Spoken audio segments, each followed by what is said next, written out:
Mar, 5, 1965. Dearest Suzie, how are you and the boys getting along? I hope this finds you all okay. I am on OD tonight, so I have been pretty busy. OD here is a lot different than in the States. We have the worry of being overrun, so we really have to check the guards close. And they sit there with their weapons loaded all the time. They've just started something new here, too. At midnight, I have to go out and check our outer perimeter guards. They are Vietnamese. This should be a real experience because you never know if they are going to get excited and take a potshot at you. Yesterday was something too. We had an operation down south of here, and for the first time since I've been in the gun platoon, I got face-to-face with the VC. The ground troops flushed about 40 of them out into an open field, and we went down to check them out. When they saw us, they threw down their weapons and started to run. We got right down, just off the ground, and rounded them up like cowboys rounding up cattle. We captured 25 and killed a few. I don't know exactly how many. But it was the best day we've had in a long time. They have another big operation tomorrow, but I won't get to go. The weather over here is the same. Miserable. But we should start getting some rain in the next couple of weeks. Maybe that will cool things off a little. I miss you all very much and love you too much. All my love. Bill. Today is another example where Popi wrote 2 letters. Here is the second. 5. Mar, 65. Dearest Suzie, I got a letter from you today, finally, and was glad to get it. I'm glad that you are all right. I'm sending you that money order that your mother sent to me. I can't cash it over here. I hope that you can cash it. I will send her a jewelry box as soon as I can find a nice one. I was real glad to hear that Johnny and the old man worked out a deal with the car. I was really worried about it. I had an unusual experience yesterday. I was on a regular mission hauling a colonel around. He was visiting the different province chiefs, who are the head Vietnamese in the different areas. When it came time to eat chow, we were all invited to eat with one of the province chiefs. We couldn't refuse because the colonel told us that would insult the chief. And also, if we didn't eat what was offered to us, it was an insult. So we went. The province chief lived in a nice 2-story French-style home. The dinner table was real long, and there were about 30 people at the table. Most of them were high-ranking American and ARVN officers. First thing they offered us was cognac. We could refuse that because we were flying. Then they tried to give us wine, and then beer, and finally cokes. Although they couldn't believe we couldn't drink the other stuff. The meal itself was 3-course. The first course was lobster.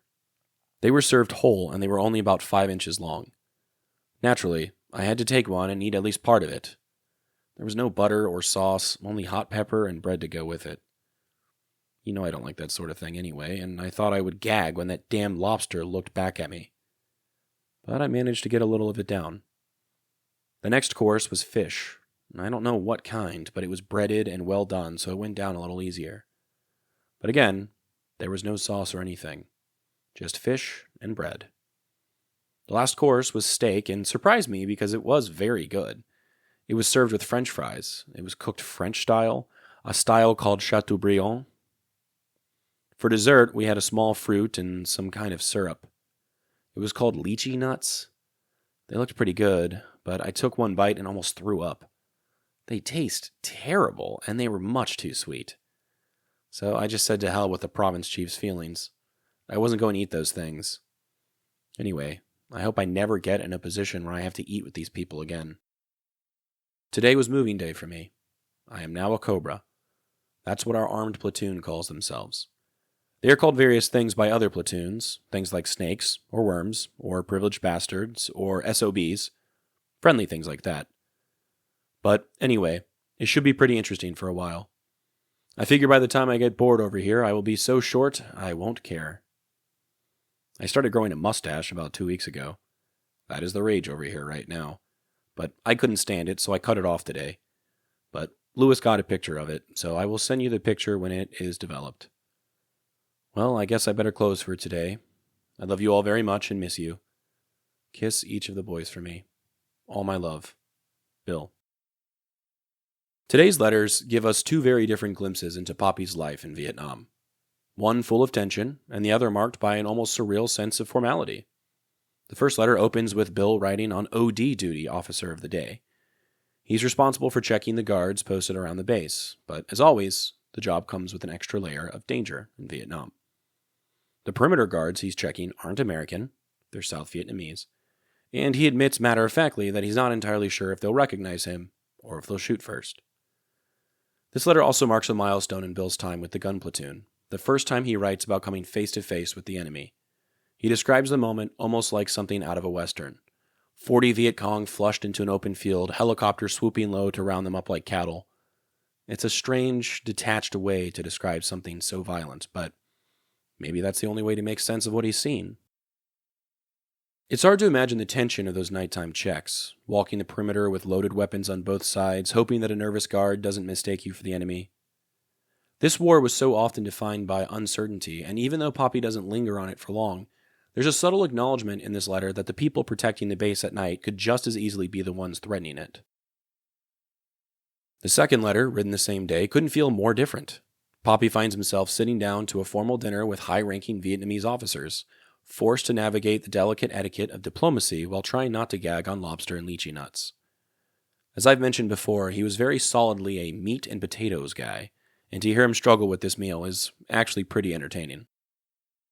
It's one of the only times so far that he lets humor come through in his writing, picturing him trying to choke down that lobster with its eyes still staring back at him, just to avoid insulting the hosts. But the absurdity of the meal doesn't completely cover the tension underneath. This kind of hospitality, French-style homes, multi-course meals, was often reserved for the South Vietnamese elite, who were accused of corruption and living in comfort while American soldiers fought and died on their behalf. These French homes also point to the history of colonialism in the Indo-Chinese region by nations like France.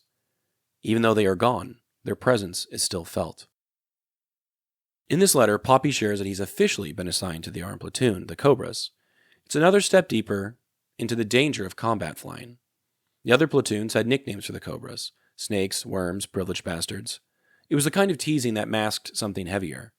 The men in the gun platoon flew more missions, took more risks, and lost more lives.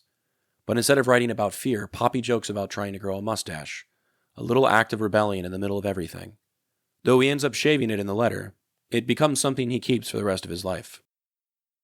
One of the things that stands out most in these letters is how much space Popi gives to describing the meal. Food can become a strange kind of memory anchor, especially in times of war. It's a sensory experience that ties you to a specific place and moment. Even though he hated the lobster and the lychee nuts, he still took the time to write about them. As an anthropologist, I would say we're obligated to share meals with people.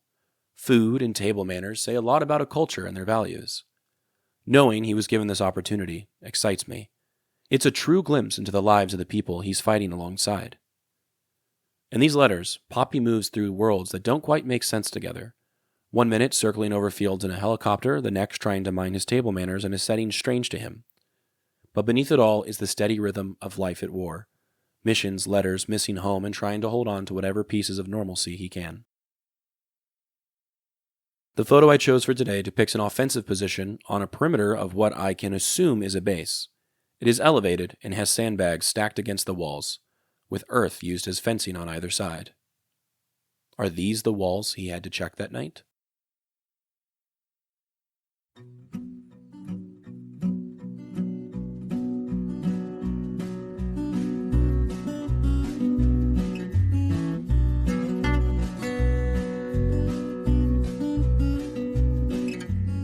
I'm Alex Lowy, and I hope you have enjoyed listening to this episode of Dearest Suzie, and receiving messages from the past that my Popi wrote exactly 60 years ago. I sincerely appreciate your time and interest. Please consider following the podcast on your preferred platform, and if you're enjoying it, I kindly ask that you take the time to rate the show and leave a review. Also, please follow the project on YouTube, X, and Instagram. All likes, comments, shares, and reviews will help grow the reach of this story. The links for these things should be in the description of this episode. Please feel free to email me at dearestsuziepodcast@gmail.com if you have anything you'd like to say. I'd love to chat or to hear about your stories as well. Thank you for listening, and God bless.